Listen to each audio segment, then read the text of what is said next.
দিয়ে শেষ করেন, বাকি কথা টক শোতে বলবেন। ধন্যবাদ মাননীয় স্পিকার। বড় স্বপ্ন ও মানুষের আকাশচুম্বী প্রত্যাশার চাপ মাথায় নিয়ে রাষ্ট্র ক্ষমতায় এসে প্রথম বাজেট পেশ করেন 4 মাসের সরকার। 2026-27 অর্থ বছরে 9,38,000 কোটি টাকার বাজেট প্রস্তাব করেন সরকারের মাননীয় অর্থমন্ত্রী আমির খসরু মাহমুদ চৌধুরী। আমি আজকে আপনার মাধ্যমে মাননীয় প্রধানমন্ত্রী এবং মাননীয় অর্থমন্ত্রীকে জানাচ্ছি ধন্যবাদ এবং অভিনন্দন। মাননীয় স্পিকার, এবারে বাজেটের শিরোনাম গণতান্ত্রিক মানবিক অন্তর্ভুক্তিমূলক অর্থনীতির অভিযাত্রা। মাননীয় স্পিকার, সাবেক অর্থ উপদেষ্টা সালেউদ্দিন আহমেদ বলেছেন এবারের বাজেট জনতুষ্টিমূলক বাজেট। অর্থমন্ত্রী বলেছেন অর্থনীতি ঘুরে দাঁড়াবে 4র্থ বছরে। মাননীয় স্পিকার, অথচ বিরোধী দলের বন্ধুরা বলেন এ বাজেট নাকি উচ্চবিলাসী বাজেট। আমি দ্ব্যর্থহীন কণ্ঠে বলতে চাই, বাস্তবতা স্বপ্ন ছাড়া বাস্তবতা হয় না। মাননীয় স্পিকার, কবি চাঁদকে স্বপ্নে ছুঁয়েছিল বলেই, কবিতা লিখেছিল বলেই বিজ্ঞান চাঁদকে আবিষ্কার করেছিল। মাননীয় স্পিকার, বাংলাদেশ নামক রাষ্ট্র যতবার অন্যায়, নিপীড়ন, নির্যাতন এবং ফ্যাসিস্টের কবলে পড়েছিল, ঠিক ততবারই পরবর্তীতে বিএনপি সরকার রাষ্ট্রীয় ক্ষমতায় এসে রাষ্ট্রকে সফলভাবে পরিচালনা করেছিল। সেই 1975 সালে যখন হেনরি কিসিঞ্জার বলেছিল তলাবিহীন ঝুড়ি বাংলাদেশকে, বাংলাদেশের গণতন্ত্র ছিল না, বাংলাদেশে খাদ্য ছিল না, বাংলাদেশের মানুষ দুর্ভিক্ষে নিপতিত হয়েছিল। 75-এর পরবর্তীতে শহীদ প্রেসিডেন্ট জিয়া রহমানের হাত ধরে প্রথম বাজেট চ্যালেঞ্জ মোকাবেলা করেছিলেন উনি, এবং পরবর্তীতে উনি শুধু সফলই হন নাই, বাংলাদেশ থেকে খাদ্য রপ্তানি করেছিলেন এবং খাদ্য স্বয়ংসম্পন্ন হয়েছিলেন। তারই 10 বছর পরে, 1 দশক পরে শহীদ প্রেসিডেন্ট জিয়াউর রহমানের যোগ্য উত্তরসূরি দেশনেত্রী বেগম খালেদা জিয়া স্বৈর শাসনকে অবসান ঘটিয়ে বাংলাদেশের অর্থনীতি, যেটা গভীর অতলায়নে তলিয়ে গিয়েছিল, তাকে খাদের কিনারে তুলেছিলেন। মাননীয় স্পিকার, বাংলাদেশ যখন ফ্যাসিস্টের কবলে মত্ত, বাংলাদেশের সমস্ত টাকা পয়সা যখন দেশ ছেড়ে বিদেশ চলে গিয়েছে, বাংলাদেশের যখন আর কিছুই করার ছিল না, ঠিক তখনই আবারও বাংলাদেশে 2026 সালের নির্বাচনে বাংলাদেশে বিএনপি নেতৃত্বাধীনে আমাদের নেতা জনাব তারেক রহমানের হাত দিয়ে আবার যে বাজেট এই মহান জাতীয় সংসদে উত্থাপন হয়েছে, আমি বিশ্বাস করি এই বাজেট আবার আমাদের আগামীতে সফলতার মুখ দেখাবে। মাননীয় স্পিকার, বিজলি কেবলসের স্কিন কোটেড ইনসুলেশন আগুন প্রতিরোধী। বিজলি কেবলস, নিরাপদ আজীবন। মাননীয় স্পিকার, বিএনপি সরকার জনগণের সরকার। তারা বিশ্বাস করে আব্রাহাম লিঙ্কনের ভাষায় by the people, of the people and for the people. তাই তারা অকপটে বলতে পারে আমার আগে আমরা, আমাদের আগে দেশ, সবার আগে বাংলাদেশ। মাননীয় স্পিকার, একটি দেশকে উন্নত করতে হলে সবার আগে যে দেশের জনগণকে সম্পদে রূপান্তরিত করতে হয়, জনগণ সম্পদে পরিণত হলেই আমাদের সেই রাষ্ট্রকে কল্যাণকর রাষ্ট্র বলা হয়। আর এই জন্য শিক্ষার কোনো বিকল্প নাই। মাননীয় স্পিকার, বিখ্যাত ফরাসি সেনাপতি নেপোলিয়ন বলেছিলেন, আমাকে একটা শিক্ষিত মা দাও, আমি তোমাদের শিক্ষিত জাতি দিব।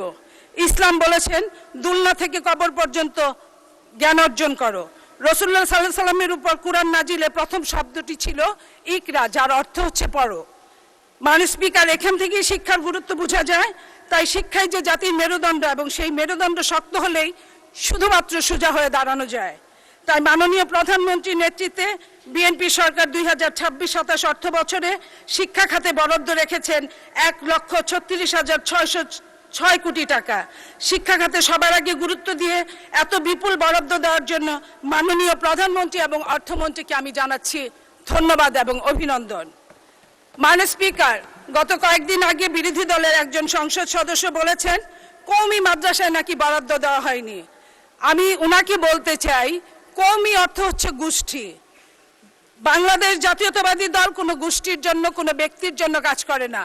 বাংলাদেশ জাতীয়তাবাদী দল, বাংলাদেশের নেতা জনাব তারেক রহমান সমগ্র বাংলাদেশের জন্য কাজ করে। মাননীয় স্পিকার, কবির ভাষায় মাননীয় স্পিকার আমি বলতে চাই, এখন যৌবন যার, যুদ্ধে যাবার তার শ্রেষ্ঠ সময়। এখন যৌবন যার, মিছিলে যাবার তার শ্রেষ্ঠ সময়। এদেশের তরুণদের আমরা তাদের প্রতি শ্রদ্ধাশীল। সেই 71 সালে, 90 সালে এবং 24 সালের তরুণরা আমাদেরকে যা দিয়েছে এই দেশে, আমরা তাদের প্রতি শ্রদ্ধাশীল। এবং আজকের তরুণ, আজকের বাংলাদেশে প্রায় 5 কোটি তরুণ, তাদের মধ্য থেকে মাননীয় স্পিকার প্রায় 8 জন তরুণ এই সংসদে প্রতিনিধিত্ব করছে। আমরা আশা করেছিলাম এই তরুণদের কাছ থেকে যে এই তরুণরা, সমগ্র তরুণ, যে তরুণরা ব্যাক টু দ্য প্যাভিলিয়ন, 24-এর আন্দোলনে যারা ফিরে গেছে, বিশেষ করে তরুণীরা, তাদের কথা বলবে, তাদের উন্নয়নের কথা বলবে, তাদের ভাগ্যের কথা বলবে, তাদের চাকরির কথা বলবে। কিন্তু আমরা অবাকভাবে দেখেছি তারা এসব কিছুই বলে নাই। একমাত্র তাদের একটাই কথা, গণভোট। এই ছাড়া তারা আর কিছুই বলতে শিখে নাই। যে কথা বলেছেন মাননীয় প্রধানমন্ত্রী, আজকের মাননীয় প্রধানমন্ত্রী জনাব তারেক রহমান, উনি তরুণদের জন্য প্রযুক্তি খাতে, তথ্য প্রযুক্তি খাতে উৎসাহ দিতে 500 কোটি টাকা বরাদ্দ করেছেন। তাদের মানব সম্পদে পরিণত করতে যুব ও ক্রীড়া মন্ত্রণালয় 2558 কোটি টাকা বরাদ্দ দিয়েছেন, যা গত বছরের থেকে 762 কোটি টাকা বেশি। মাননীয় স্পিকার, এছাড়া স্টার্টআপ, ফ্রিল্যান্সার, কন্টেন্ট ক্রিয়েটরদের জন্য বিশেষ সুযোগ সুবিধা দিয়ে তাদের উৎসাহ দানের ব্যবস্থা করা হচ্ছে মাননীয় স্পিকার।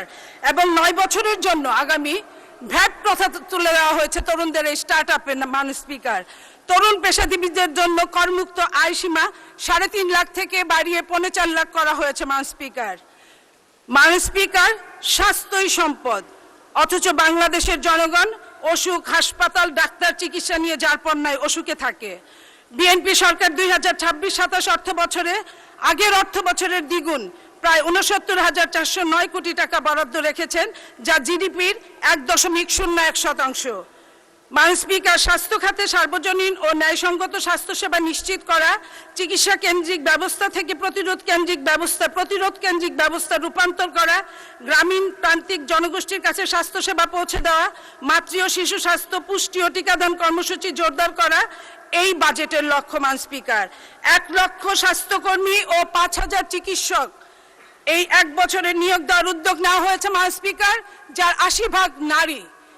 এটাই হচ্ছে আমাদের জন্য, সমস্ত নারী সমাজের জন্য অত্যন্ত আনন্দের কথা। না মাননীয় স্পিকার, মাননীয় স্পিকার, একটি দেশের স্বাধীনতা, সার্বভৌমত্ব রক্ষার জন্য চাই চৌকস, দক্ষ, সাহসী ও সুশিক্ষিত বাহিনী। বর্তমান বিশ্বায়নের যুগে শত্রুর মোকাবেলা করে মাতৃভূমিকে রক্ষা করতে হলে উন্নত যুদ্ধের সরঞ্জাম আর তার প্রতিরক্ষা খাতে বড় অর্থ বরাদ্দ দেওয়া একান্তই দরকার। আমাদের মাননীয় অর্থমন্ত্রী এই খাতে 42,291 কোটি টাকা বরাদ্দ করেছে। মাননীয় স্পিকার, বিএনপির জনবান্ধব বাজেটের দিকে লক্ষ্য। ধন্যবাদ মাননীয় সদস্য। আচ্ছা, আর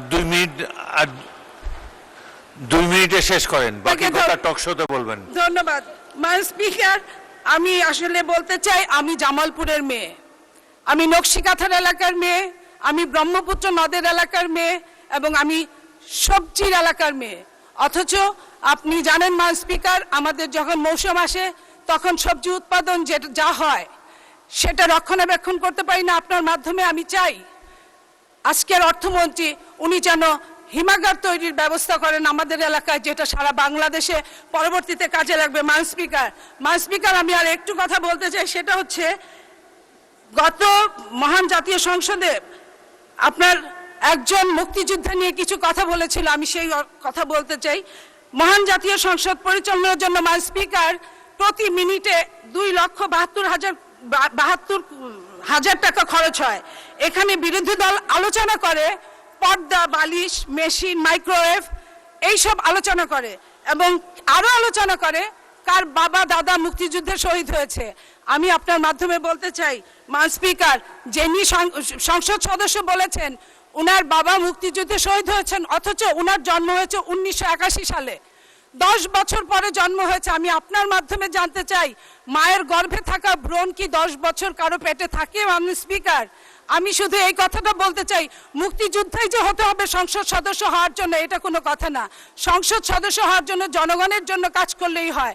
সেইখানে এই মহান জাতীয় সংসদে অসত্য কথা বলার কোনো জায়গা থাকতে পারে না মাননীয় স্পিকার। তাই আমি বলছি, আগামীতে আপনারা মুক্তিযোদ্ধা হন, মুক্তিযুদ্ধের জন্য জীবন দিয়ে দেন, আমাদের দুঃখ নাই, কিন্তু এইভাবে অসম ভুলভাল আপনারা বলবেন না মান স্পিকার। মান স্পিকার, আমি জামালপুরের নকশিকাঁথার কথা একটু বলতে চাই। সেটা হচ্ছে জামালপুরের নকশিকাঁথা সমগ্র বিশ্বে পরিচিত, এবং সেই নকশিকাঁথা যাতে আগামীতে আরো ভালোভাবে কাজ করতে পারে সেই জন্য। ধন্যবাদ মাননীয় সদস্য। বিরোধী দলের যে সদস্যের কথা বলেছেন যে উনি জন্ম হয়েছে অনেক পরে, তিনি নিজেই তার ভুল সংশোধন করেছেন।